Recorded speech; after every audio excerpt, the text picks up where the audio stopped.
Halo semua, nama saya David dan di sini saya mau cerita tentang pengalaman saya kena COVID.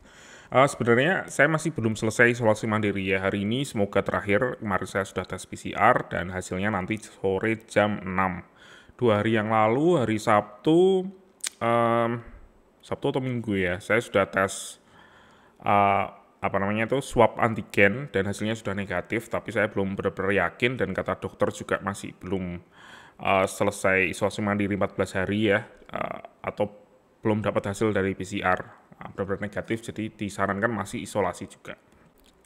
Jadi 2 minggu yang lalu ya tanggal 20 Juni itu istri saya melahirkan ya dengan cesar di rumah sakit. Dan pada hari Rabu mestinya kan sudah bisa keluar, tapi hasil cek lab dari anak saya itu ternyata kena penyakit kuning, jadi harus diterapi dengan menggunakan terapi cahaya itu ya, selama 2 hari. Jadi baru bisa keluar itu hari Jumat tanggal 25 Juni, baru keluar dari rumah sakit. Saya merasa mulai ada gejala itu sebenarnya hari Kamisnya, jadi saya masih di rumah sakit tanggal 24 Juni itu, waktu anak saya masih terapi itu ya, cahaya terapi sinar itu ya untuk penyakit kuning. Waktu itu kan kita memang harus pindah ya dari tempat untuk melahirkan, pindah ke kamar yang untuk perawatan bayi dan juga harus urus administrasi segala macam. Jadi saya pikirnya waktu itu saya merasa badan saya nggak enak dan capek itu karena habis itu ya pindahan kamar dan lain sebagainya. Cuman waktu itu saya juga merasa pusing dan juga rasanya capek gitu badan. Cuman ngerasa nggak enak aja dan saya cuman istirahat aja di kamar. Besoknya masih sama juga hari Jumatnya, saya juga masih merasa nggak enak badan. Tapi malamnya itu saya juga sudah cek temperatur masih aman ya, masih 36, sekian, nggak nyampe 37, jadi nggak ada demam sama sekali. Walaupun memang rasanya di tenggorokan rasanya sudah agak nggak enak ya. Jadi ketika pulang, setelah pulang saya tuh tes dengan menggunakan em, apa ya, alat tes yang dengan menggunakan air liur itu ya untuk rapid test COVID, hasilnya negatif. Jadi saya merasa oh mungkin ini memang karena kecapean aja, karena hari Jumatnya juga harus angkut-angkut barang lagi ya, ngurus administrasi lagi. Jadi 2 hari berturut-turut, memang rasanya capek sekali ya sampai akhirnya pulang ke rumah juga. Nah, untuk hari Sabtunya itu saya mulai pagi itu mulai ngerasa kok pilek gitu ya.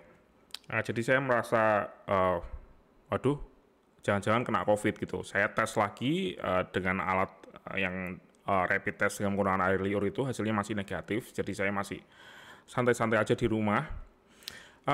Tapi kok siangnya saya kok merasa nggak enak ya sama istri. Akhirnya kita ngobrol dan memutuskan untuk mungkin lebih baik tes PCR aja untuk lebih amannya gitu ya.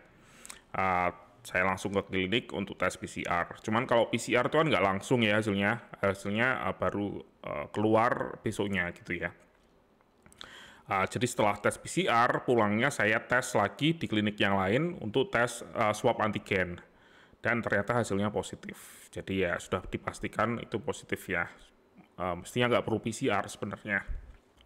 Dan ya mulai sejak saat itu saya sudah karantina langsung, saya pulangnya nggak pulang ke rumah tapi pulang ke sini. Terus ya karantina mandiri ya, isolasi mandiri di sini selama sampai sekarang ya. Hari Minggunya saya ada kenalan klinik yang bisa melayani swab antigen di rumah. Jadi ada perawat yang bisa datang. Istri saya dan anak saya dicek swab antigen hasilnya negatif ya untungnya. Dan hari Rabunya kita tes lagi, istri sama anak saya lagi, hasilnya masih negatif. Jadi bisa dibilang sampai sekarang pun nggak ada gejala. Jadi kemungkinan besar yang kena cuma saya aja, istri dan anak saya aman ya. Uh, Beruntung sekali sih. Ya, dan ini adalah beberapa hal yang saya rasakan selama seminggu lebih ini ya, karantina mandiri saat kena COVID ya. Yang pertama itu saya sama sekali nggak ada nafsu makan ya selama beberapa hari.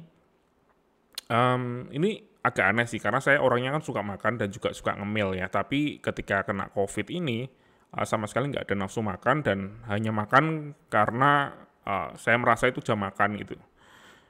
Itu yang pertama. Yang kedua, saya itu merasa badan saya itu dingin. Sebenarnya saya nggak merasa dingin sih. Lebih tepatnya itu kayaknya suhu udara di badan saya itu sedikit berubah ya, persepsi suhu di sekitar saya gitu. Biasanya kalau saya nyetel AC, apalagi kalau siang itu kan mesti kan di angka 22 derajat Celcius atau mungkin 20 derajat gitu ya, dengan fan yang cukup gede ya, mungkin dia yang mid atau high ya. Tapi ketika saya kena COVID itu, saya ngerasa saya nggak perlu nyalain AC gitu. Padahal ya badan saya nggak ngerasa demam dan lain sebagainya, tapi rasanya badan itu jauh lebih dingin daripada biasanya gitu. Bahkan saya cuma hidupin AC itu di angka 27-28 derajat Celcius. Dan biasanya itu kan saya sudah kepanasan dengan suhu segitu. Tapi ketika kena COVID, saya sama sekali saya bahkan ngerasa suhu segitu tuh sudah dingin gitu. Dan itu yang sedikit berbeda ya. Terus selain itu, yang gejala yang ketiga tuh saya nggak bisa konsen. Saya waktu selesai mandiri di kantor ini, saya merasa wah ini kesempatan buat saya untuk ngerjain proyek-proyek saya yang belum selesai saya kerjakan. Saya mungkin bisa ngupdate laptop saya bisa mengupdate aplikasi-aplikasi yang kemarin belum sempat saya update gitu ya. Tapi ketika saya buka laptop dan mulai nyoba untuk kerja, itu saya sama sekali nggak bisa konsentrasi. Saya nggak tahu kenapa, cuman kayaknya sih susah sekali untuk konsentrasi ya. Mungkin karena badannya juga kurang fit ya mungkin ya. Terus selama COVID ini saya sih nggak kerasa penyakit apa-apa. Yang saya rasain cuman batuk pilek, jadi tanpa demam dan juga tanpa penyakit susah nafas dan lain sebagainya. Dan sampai sekarang pun masih ada batuk pilek sedikit ya. Nah memang kan kalau COVID ini kan memang efeknya di tiap orang kan berbeda ya. Jadi ya saya cuma share aja pengalaman saya, efek yang saya alami seperti apa. Dan semoga nanti hasil PCR-nya sudah keluar dan saya sudah bisa pulang ya untuk bantu istri saya untuk ngurus anak. Ya rasanya juga gimana ya. Terima kasih sekali sama istri saya yang sudah tabah ya. Walaupun barusan habis operasi gitu ya, masih harus ngurusin anak sendiri di rumah, nggak ada yang bantuin gitu ya. Ya, semoga saya sudah bisa pulang lagi dan ketemu dengan keluarga saya setelah hari ini. Gitu saja video hari ini, semoga berguna. Terima kasih.